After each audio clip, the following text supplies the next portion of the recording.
Good morning. My name is Juan Hiraheta and I'll be presenting the food skip assignment that I did. First off, my two um, food that I chose was mole and biscuits and gravy. Mole is from Mexico and biscuits and gravy is from America. Now here is a map, a food map from the US and from Mexico, also with the ingredients that I included on the instructions, where it started off by remove the stems and seed from the dried chilies, then roast them in a dry skillet until fragrant. Transfer to a bowl and cover with hot water, letting them soak for 20 minutes. Meanwhile, roast the tomatoes on a baking sheet under the boiler until charred. Peel and set aside. Thirdly, in the same skillet, toast almonds, raisins, and seeds until golden brown. Remove and set aside. Fourth, heat vegetable oil in a large pot over medium heat and chop onions and minced garlic, cooking until softened. Fifth, add the toasted almonds, raisins, and seeds and spices, can be cinnamon, cloves, cinnamons. Stir for a minute until fragrant. Drain soaked chilies and transfer them to a blender along with the roasted tomatoes. Blend until smooth, adding broth as needed to achieve a thick consistency. 7. Pour the chili tomatoes mixture into the pot with the onion and spice mixture. Stir well and simmer for 15 to 20 minutes. Add chopped chocolate to the pot, stirring until melted and incorporated. Season with salt and pepper to taste. And then lastly, serve the mole sauce over cooked chicken, turkey, or vegetables. Garnish with seeds and serve with rice or tortillas. Here is a picture on how it would turn out, and I haven't tried it as yet. Hopefully I can try it in the future. Now, when it comes to the biscuits and gravy, it's not a lot of ingredients when it comes to it. Firstly, has a little cup of 2 cups of all-purpose flour, tablespoon baking powder, sorry, half teaspoon salt, half teaspoon cup butter cubed, and 3/4 cup milk. Now, with the instructions, it comes like this. Preheat the oven to 450 Fahrenheit. Line a baking sheet with a parchment paper. In a large bowl, whisk together flour, baking powder, and salt.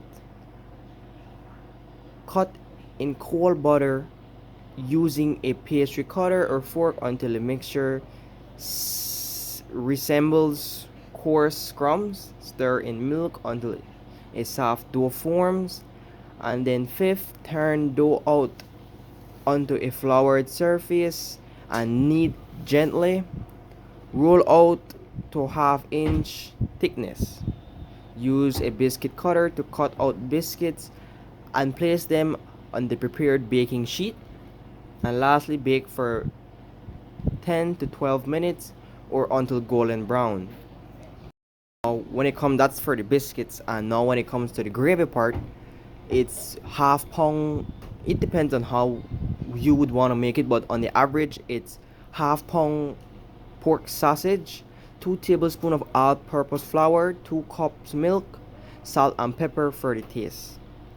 Now, further instructions for that is: 1. In a skillet over medium heat, cook pork sausages until browned and cook through.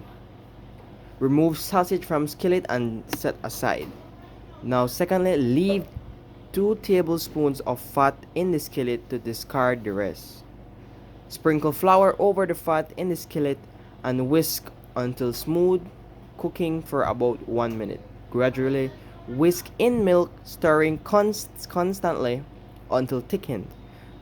Fifthly, return cooked sausage to a skillet and stir until evenly combined. Sixth, season with salt and pepper for the taste. And lastly, serve hot biscuits with sausage gravy poured on top. Me personally, I haven't tried it before. Hopefully in the future I can try it. And it's not a lot of ingredients compared to the mole from Mexico. Now, some questions that I need to answer is firstly, why study food? And discuss the importance of studying food and why can hunger be a geographical issue? Well, to start off, there are many reasons why studying food is important. First, it is closely connected to culture and social practices. It represents traditions, values, and identities of different communities and countries. By studying food, we can gain a better understanding of cultural diversity, culinary traditions, and how food influences social interactions and celebrations, like in India. Secondly, food is essential for our nutrition and health. It provides a necessary nutrients for our body's growth, development, and maintenance. It is crucial to understand the nutritional content of different foods and dietary patterns in order to promote good health and prevent diseases related to nutrition. Thirdly, food has a significant economic implications. The production, distribution, and consumption of food play a major role in national and global economies. Studying food involves analyzing agricultural practices, food supply chains, market dynamics, trade policies, and consumer behavior, all of which have a big impact on the economy. Fourthly, food production has a significant impact on the environment. It also affects land use, water resources, biodiversity, and greenhouse gas emissions. By studying food, we can examine agricultural practices, food processing methods, food waste management, and sustainable food systems to minimize environmental damage and promote ecological sustainability. Now, to sum up everything, learning about food is really important. It is not just about eating, it's about culture, society, health, money, and the environment. Food is a big part of who we are and how we interact with each other.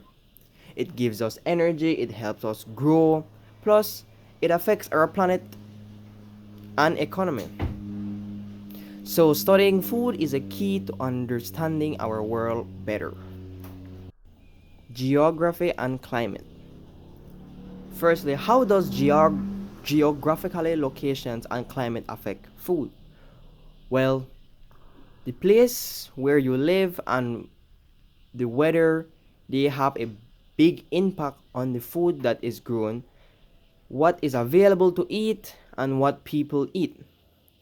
Different climates and landscape in different areas determine what kind of crops can be grown and what animals can be raised.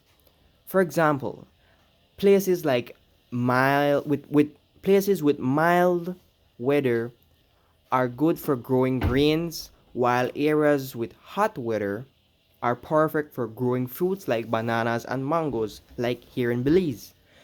Places near the ocean usually have a lot of seafood.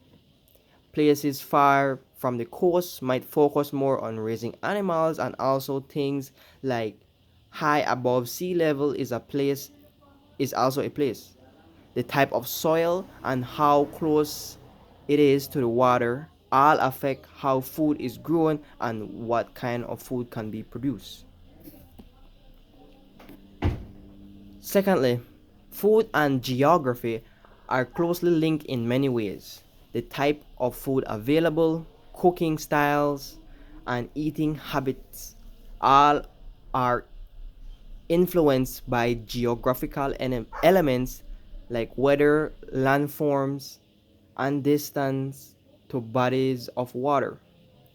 Diets in different regions often show what resources are easily found there and the customs of the people. Additionally, where you live can affect how easy it is to get healthy foods, as well as how much they cost. Social and economic factors also play a role in how geography affects food access and prices, which can impact the health of the population. Thirdly, food geography has changed a lot over time because of different reasons. Firstly, technology, globalizations, and changes in the environment have played a part in how food is produced, distributed, and eaten. Farmers are now grow are not sorry. Farmers are now growing food in new places and with better ways to transport and store it.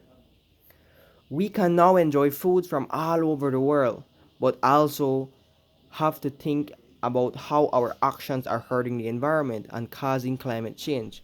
We need to find ways to grow food that won't harm the planet and work on stopping climate change. This is important for making sure everyone has enough food to eat in the future. Culture and religion. Culture and religion play a big role in shaping our food choices and dietary practices. They influence our preferences, behaviors, and culinary traditions. Let's take a look at how culture impacts the food choices of two popular dishes, mole from Mexico and biscuit and gravy from the US. Firstly, on the culture and food choices. Mole, Mexico. In Mexican culture, mole is more than just a dish. It holds a deep cultural significance and is often enjoyed during special occasions and celebrations like weddings, festivals, and religious ceremonies. The flavor of mole are complex and rich, showcasing the diverse culinary heritage of Mexico. Each religion has its own unique variation and recipes that have been passed down through generations. The ingredients used in mole, such as chilies, chocolate, and spices, are an integral part of Mexican cuisines and reflects the country's history of indigenous European and African influence. Going along with culture and food choices comes the biscuits and gravy in the US. Biscuits and gravy are a beloved part of the southern cuisine in the US. They are considered comfort food and are often enjoyed for breakfast or brunch. The dish is the dish originated in the southern states and has become deeply ingrained in the American culinary culture. It invokes feelings of nostalgia, religional pride. Biscuits are a staple of Southern cooking, and the use of gravy made from pan drippings represents the traditional cooking method of the American South. Religion and food choices. More from Mexico. Although religion doesn't directly determine the ingredients used in mole, it is this dish holds a great importance during religious celebrations and feasts in Mexico. Dia de los Muertos, the Day of the Dead, and Christmas. Additionally, mole is frequently served in the Catholic religious ceremonies and rituals, symbolizing abundance, community, and the act of sharing food among worshippers. Now, biscuits and gravy in the US on the topic religion and food choices. In the United States, religion can have an impact on food choices and dietary practices, especially with religious communities that follow specific dietary restrictions or traditions. While biscuits and gravy itself may not hold any religious significance, it is commonly enjoyed at church gatherings, potlucks, and community events in the southern states where religious observance and culinary traditions often intertwine. The last question is: does religion impact nutrition? Well, religion can definitely affect what we eat in different ways.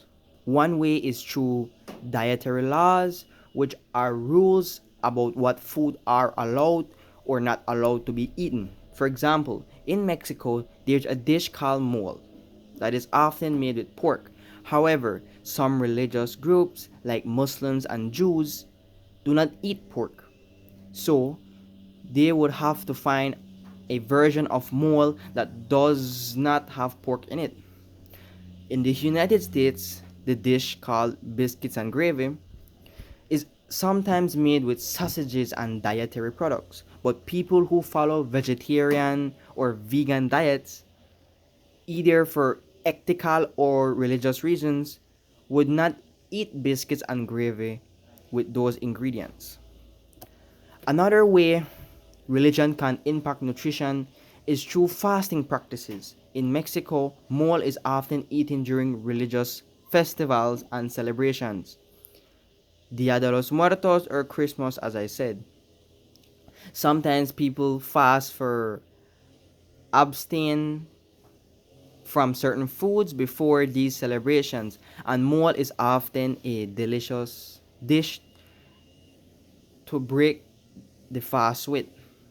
In the United States, especially in the southern states, biscuits and gravy are popular, but during religious fast, some people may choose not to eat them or include them within their meals, depending on their religious beliefs and practices. With all that being said, I would like to thank you for my presentation and have a great day.